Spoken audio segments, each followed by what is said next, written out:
Hello, everyone. My name is Yvonne. I'm with JayKa Lifestyles with Yvonne. Today, we're being joined with Avram Weiss, Mr. J, and Koya. One of the things that I wanted to invite Mr. Weiss on is because he's talking about fears that men have. Personally, I don't see how they have them, but I'm not a man. That's why I want him to come on and explain to us. You're not alone. Most women look at me like I'm crazy when I talk about this. Mhm. So tell me, what are they afraid of? Um, well, let's start with your not believing it because I think that's relevant. My experience is when I talk to men about this, the first response I get is I get about a 30 to 60-second kind of bowing up defensive, like I'm not afraid of a woman. And then it never takes more than a minute or two before almost every man I've ever talked to says, let's talk more about that. That's interesting. So they get it pretty quickly. But women are often pretty skeptical for this, I assume, the same reasons that you are. And that is because men are in such a dominant position in the world in terms of power and privilege, physically, what would they have to, as you say, what would they have to be scared of? But that's because you're looking at the external world. You're not looking at the internal world of intimate relationships. Mm, And that's where I'm talking about men's fears. Men are not afraid of you at work. Well, somewhat more and more as women get more and more power at work. But mhm. primarily what I'm talking about are the ways in which men are afraid of women in their intimate relationships, How emotionally or physically? emotionally. Okay. Mm. You think So that, go ahead, I'm Koya. sorry. Oh, no, I'm sorry because my mind. Sorry, is are we thinking about the how I would speak for myself. I would really like for a man to be vulnerable, so emotionally vulnerable. What the world says, hey, you need to show up and be A, B, C, and D, and to Yes. be vulnerable. Okay, yeah, I can say one of the sexiest things I've ever seen was the man cry because I felt like, oh, he let down his shield, his armor, just to be open. Yeah. So that's a really interesting thing you're talking about now. I'm glad you Mhm. brought that up. Mhm. So I'm delighted to hear you feel that way. A lot of men would be happy to hear you feel that way, but a lot of women don't feel that way. A lot of women think they should feel that way. Mhm. But Let's say, if you take a trip to your neighborhood grocery store and you check out the paperbacks, you know, the paperbacks at the checkout line where they have the Mhm. women's romance books. Yeah. mhm. What is the plot of those books in a summary? What happens in those books?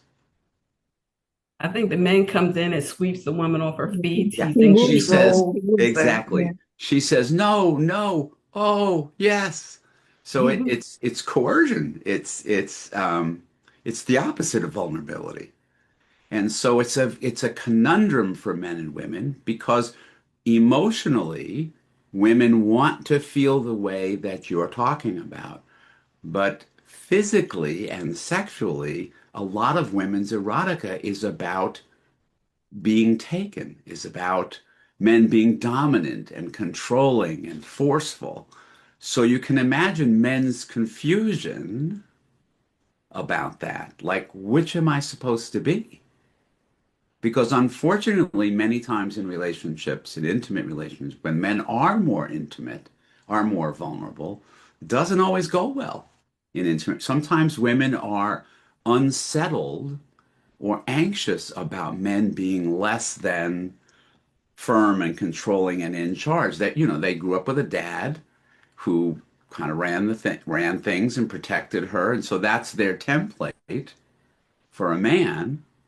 Mm. And when men become more vulnerable, it's sometimes hard for both people in the couple to make that adjustment. Mr. J, you counsel people, right? You counsel couples.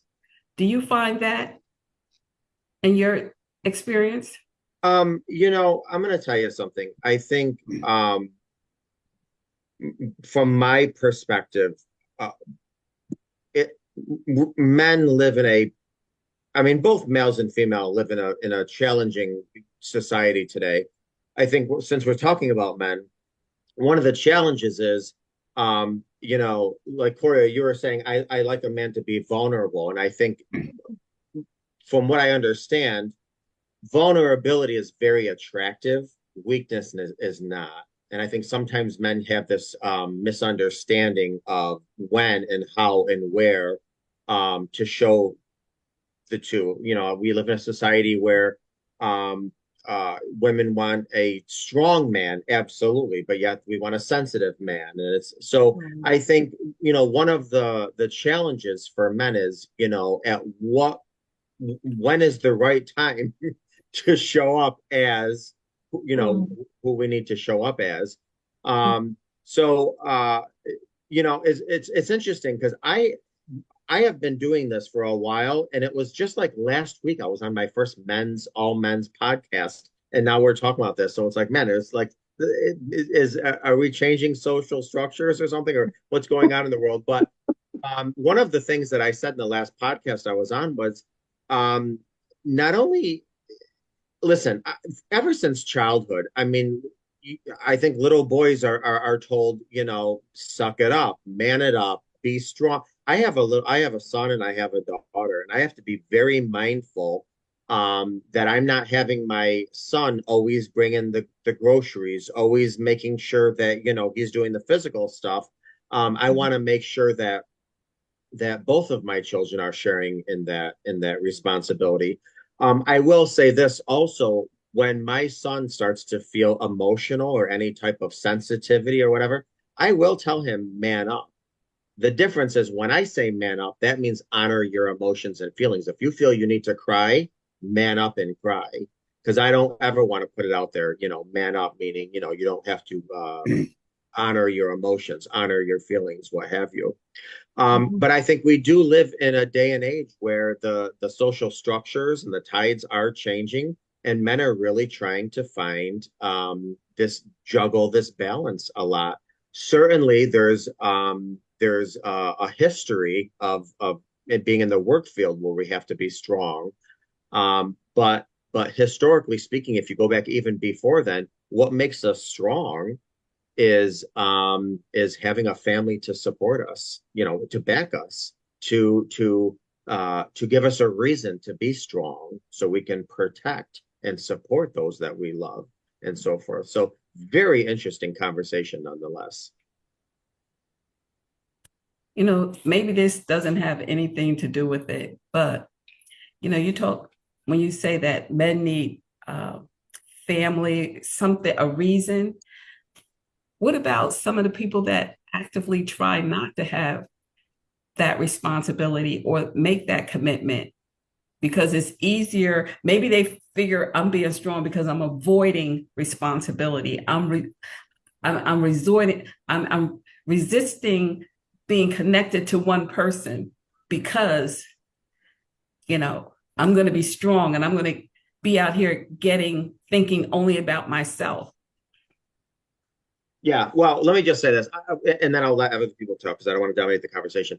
I'm not going to say every person, every man needs a family. That didn't come across correctly. No, I do. not just a family, but someone that they can connect to or commit to. Yeah. Take responsibility toward. Yeah, I believe we are designed, all creatures, I believe human beings are designed for this companionship. And I think once we are in this role, this is just my own thoughts. Once we are in this companionship role, that's when we can effectively apply what we know best to do to the best of our ability. Which is, if you go back to, like, say, hunter-gatherer days, women have their roles, men have their roles. Now, I completely get we live in a society nowadays where a lot of that's changing, and I'm completely for that and respect that. But I think what we are designed for interaction, companionship, connection. So that's kind of what One of the things, say when men are in an argument, say they're arguing with someone, and then instead of talking it out, get an understanding, they withdraw. Like, how is that helping the situation? I don't know, but you know, they withdraw, walk away rather than engage to the end to resolve it. Well, it's not designed to help the situation. It doesn't help the situation because it's not designed to help the situation. It's designed to protect the man from the flood of emotions that he's experiencing. So Mm. the profound misunderstanding about that is that in most of the psychological literature, that withdrawal is portrayed as a control mechanism. And I don't think that's what men are about in that experience. I don't think it's about trying to control women. I think it's about trying to control themselves because emotions are contagious. If I start talking about how anxious I am, the three of you are going to start feeling anxious, particularly if we were in the same room together. That's just how it works. So when women get more emotional, and men are less comfortable with their emotions, men start getting more emotional than they're comfortable with. So they start doing everything they can to lower the emotional temperature in the room. So this is where you hear men in relationships saying, criticizing women for being too emotional, just be rational, don't exaggerate, and withdrawing is another way of trying to lower the emotional temperature in the room so that they don't feel so uncomfortable. Where were you 20 years ago? This, I had my, that, it doesn't make so much sense.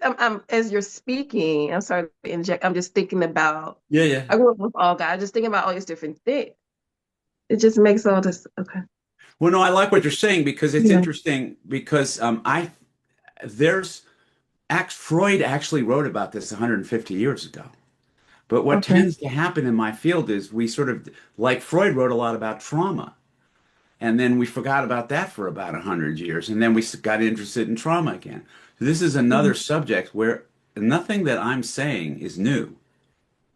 And the only way that I came to understand it is I took the care and the time to really listen to men when they're talking. And if you listen to men, what they mostly talk about in private situations when there are not women around, they mostly talk about a long list of complaints about their relationships.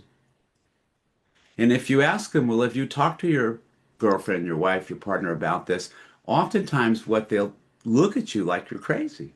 Like, no, I'm not talking to her about it. Like, it's the farthest thing that and you realize they're terrified to talk with her about it. So it's right there to be seen. And once you have this idea, now when you leave this conversation, I'm sorry to tell you, but you're going to see it everywhere.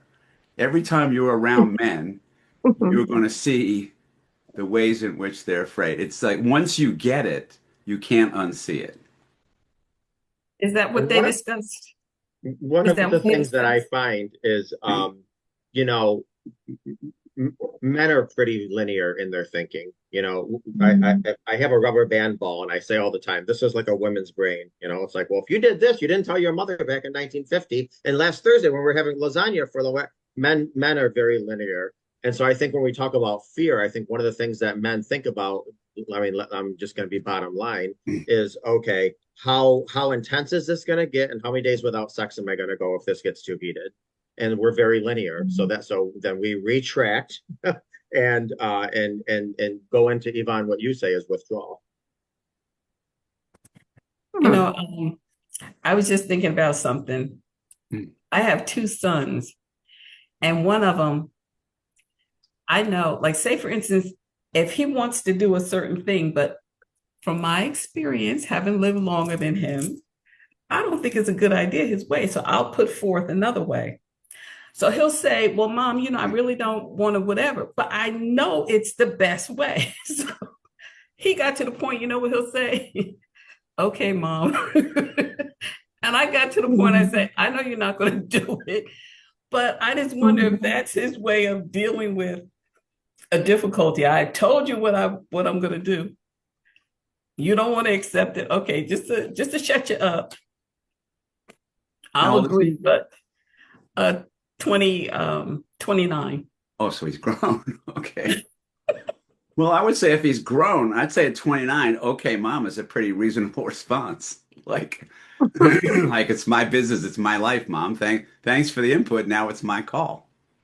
Yeah, but I wonder if, like, say, if that was his wife, would it be, well, I don't want to upset her.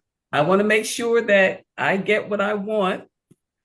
You know, I don't want to do without anything that I'm normally getting. So I'll agree with her, or I'll just shut down. Is that why they shut down? Yeah, So they could just, I think you're making a really important point. Again, I'm obsessed with bookstores here. thank But you, Mr. J. if you go if you go to a bookstore, you will find one of the largest shelves, one of the largest collections are books written for women about men. There are hundreds of books, oddly, mostly written by women. Now, if I wanted to understand football, I think I'd read a book written by somebody who played football. I don't think I'd read a book about football, but so I don't understand why women think they're going to learn about men reading books written by women. But Mm. clearly, women are very confused by men and really want to understand. So men often don't feel so understood by women. So when women offer advice to men, men often feel like, yeah, you don't get me.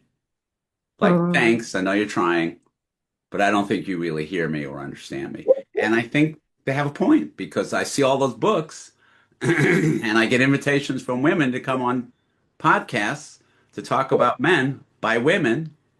And so it seems to me that there's a problem here, that men are largely opaque to women. Well, So I'm sorry. go ahead. Go ahead. So in your expertise, a man, I mean, innately feels this way that he can't be vulnerable to a woman. He sits with you or Mr. J and it's this revelation, or I'm not gonna say revelation, but he's identifying, oh, I feel this way because I'm gonna use the word I don't feel safe. I hope you don't hear my dog. He's in his guard dog duty. Um, do you see a shift where he now feels more open if he feels safe? A shift in, oh, I actually now can express to say, hey, ABCD, or so I'll just stop there. Could you identify that there a shift may now happen after this revelation? Well, I think this goes to something Mr. J said a little while ago, which is, of course, I think one of the things women misunderstand about men is it seems to you as if we don't want connection and you do. And that's not true.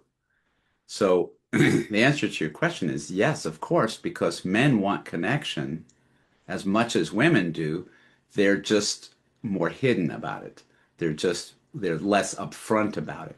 And so when the conditions are there for them to be more vulnerable and they're with a woman who finds that sexy, you bet your butt they're going to be more vulnerable because they want the same thing you do.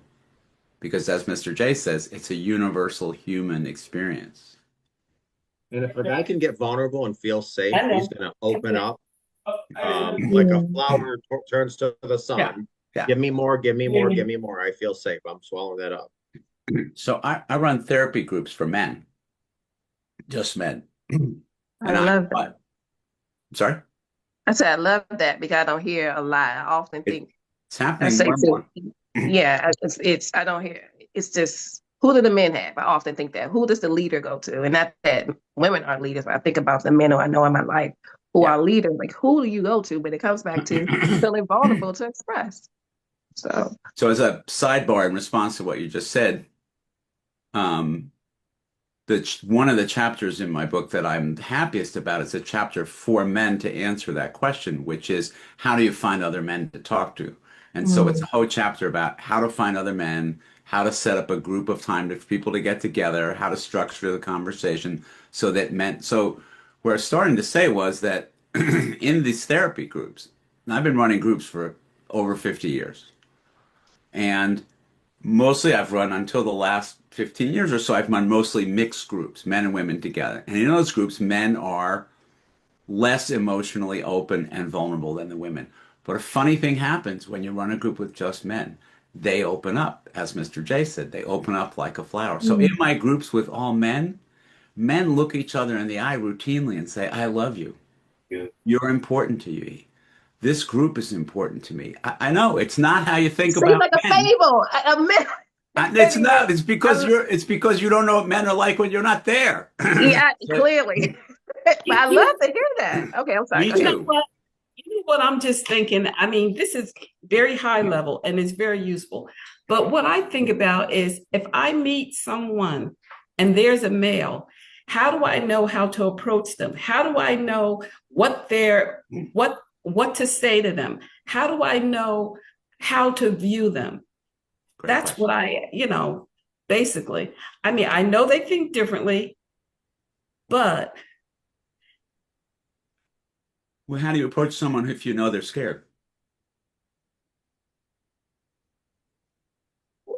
What do you Speak to do this. differently if you're talking to somebody and you know they're scared? I don't think they're that scared. Be Haven't convinced you yet, huh? Yeah. You know what I think, you know what I think?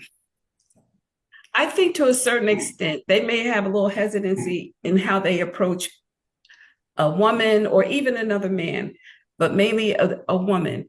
They probably they probably wonder what to say. But I feel like a lot of them have their own agendas and they just look to see how they can do things to follow their own agenda. That's how I think. I'm not Okay, I like appreciate I you said. being honest. You want to cry here? Go ahead and cry. And So you I, don't think very highly of men. mm, some, Well, you're describing men as basically manipulative.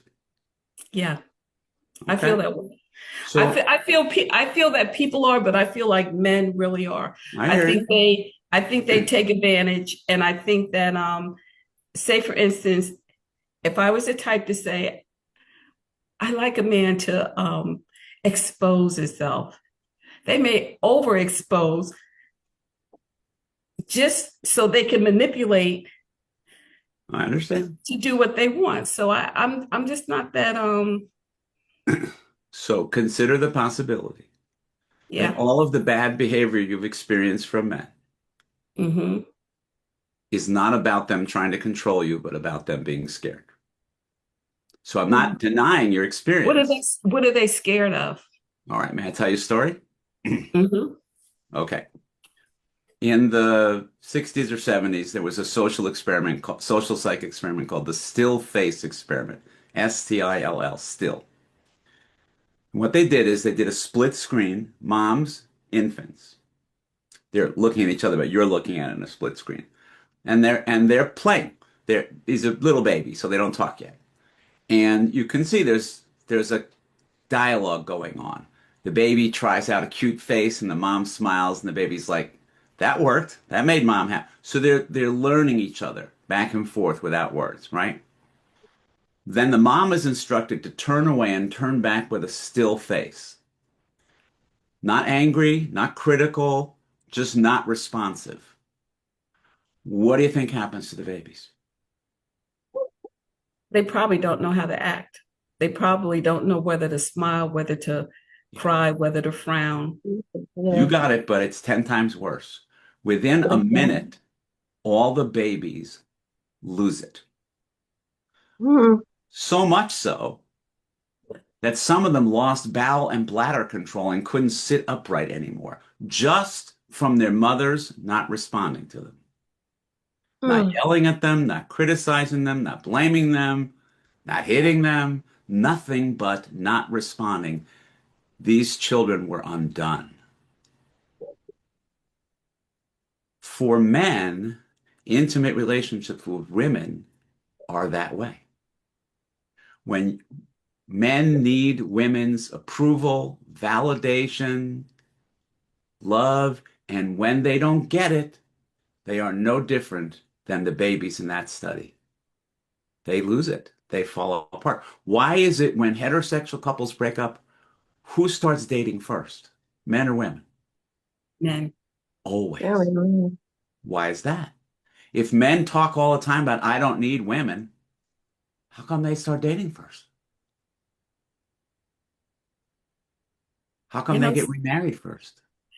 something I noticed that too because when I was younger, my godfather, his wife died, and he was saying that women were approaching him and everything, and he didn't really, he took his time before he started dating again. He said a lot of men don't like to be by themselves, so they'll, jump into a relationship really quickly. So Because I they're just guess, like the babies in that study. Mm. And mm, that's what the fears are. That's what they look like. So I had a guy tell me once that when he came home at the end of the day at work, he could tell when he walked in the door whether or not his wife was upset with him before he saw her. Mm. Before he ever saw her, he could feel it in the air. Mm. Okay? Mm. So Mm. how focused do you have to be on your wife's approval if you can feel it in the air?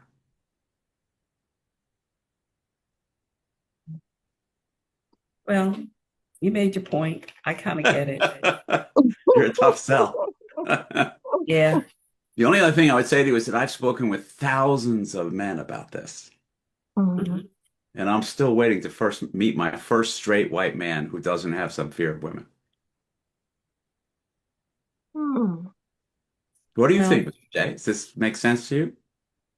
Oh yeah. This makes 100% sense to me. I think it was good that you broke down exactly what fear is, because I think that's what a little confusion was at the beginning. I think, Hmm. when we hear of fear, we assume it's topical fear, Right. when fear, could be fear of rejection, fear of judgment, fear of, what have you. And Yvonne, with all the love in my heart, I'm gonna say I think that one, I'm gonna go out on a limb here. I think one of the frustrations I'm hearing when you talk mhm. is I have a disdain towards certain men because I let them take my power away. Mm. And I That's think you true. you paint a Mm. broad brush with men, and Lord knows I get it. No judgment here. Mm. But I hate that I hate that anyone was allowed to take your power away. And Mm. Clay, I just want to say you are sitting up like all kinds of deer in the headlights interested. Why Oh, is it's this so just so interesting to you? good. Oh, I was like, this is so, I was like, this is so good for me. And it's eye opening, and I was thinking the same about Yvonne, and I was similar from my trauma where I didn't trust men, but just through therapy, I just realized there's so many different layers, so I had to build that back, and I'm very touchy feely. My love language is definitely touch.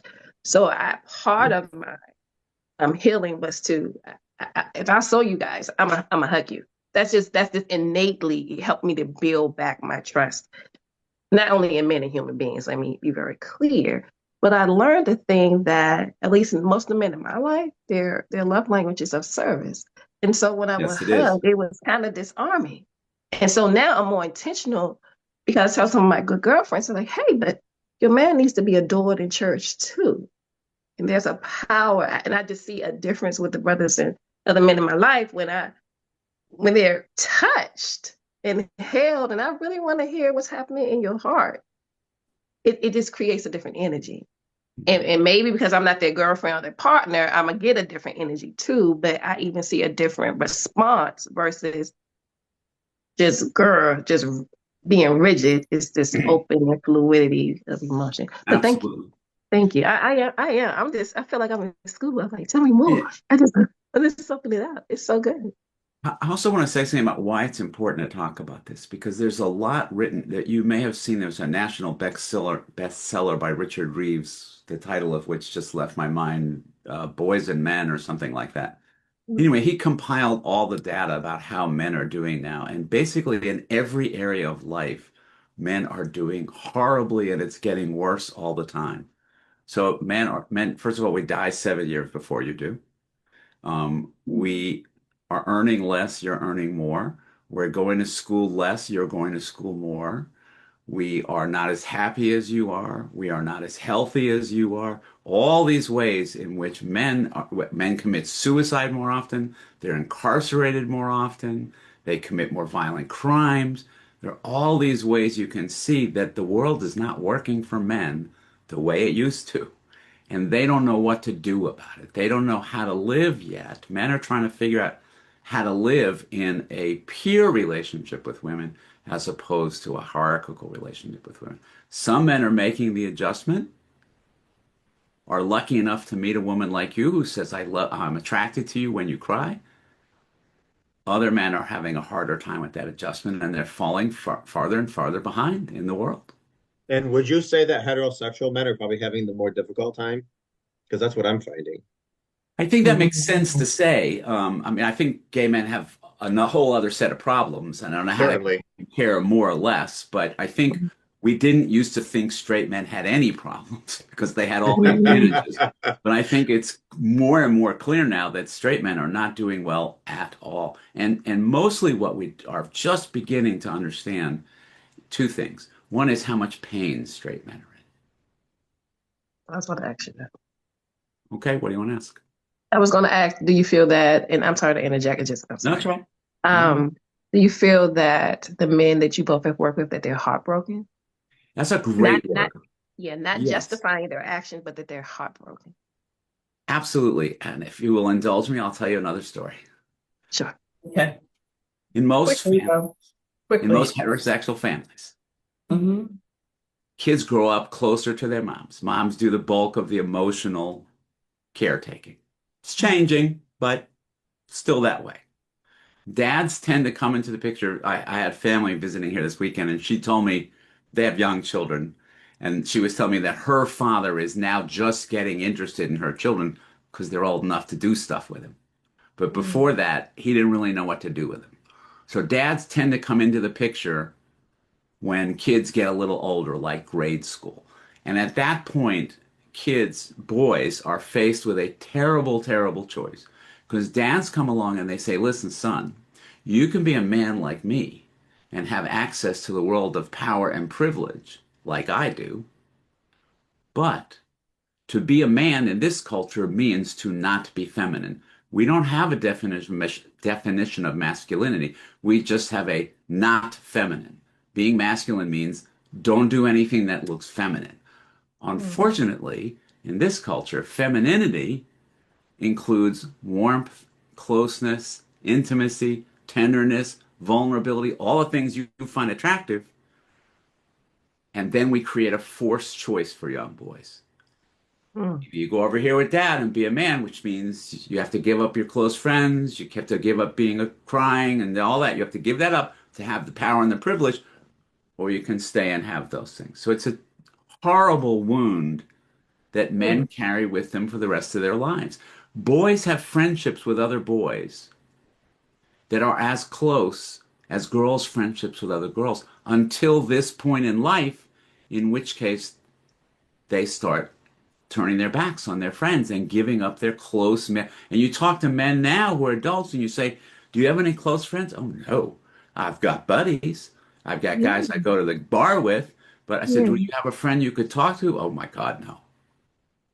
So imagine your life with no friends to talk to. And I'm just going to make a sexist assumption and assume that as women, you have friends to talk to. Most men don't. Imagine what your life would be like if you had nobody to talk to. Not a nice thought, huh? No, it's quite, And I'll just piggyback quite on that. There's a lot of groups out there, lots of men groups from Fatherly and Daddy-O and all these, men's groups, specifically more towards being dads, but even just men in general. And I will say, unfortunately, not only is there not as many resources for community support groups for men as there are for females, but unfortunately, a lot of these men groups necessarily aren't as populated or has the population or the support that other women do.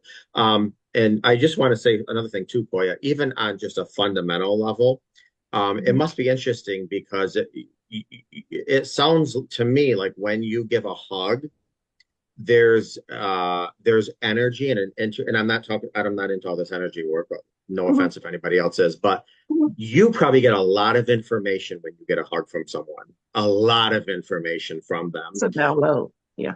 Absolutely. And it's just interesting because again, just because of the times I think we're living in, I think the average straight guy might be like, okay, I don't want to give any mixed messages. I don't want to inappropriately come in and hug and touch on something I shouldn't be. If I'm dating somebody, am I going to hear it when on the way home? Why did you hug her or whatever? So we got all kinds of other messages going on in our head too when we're trying to hug. So what you might perceive as a cold hug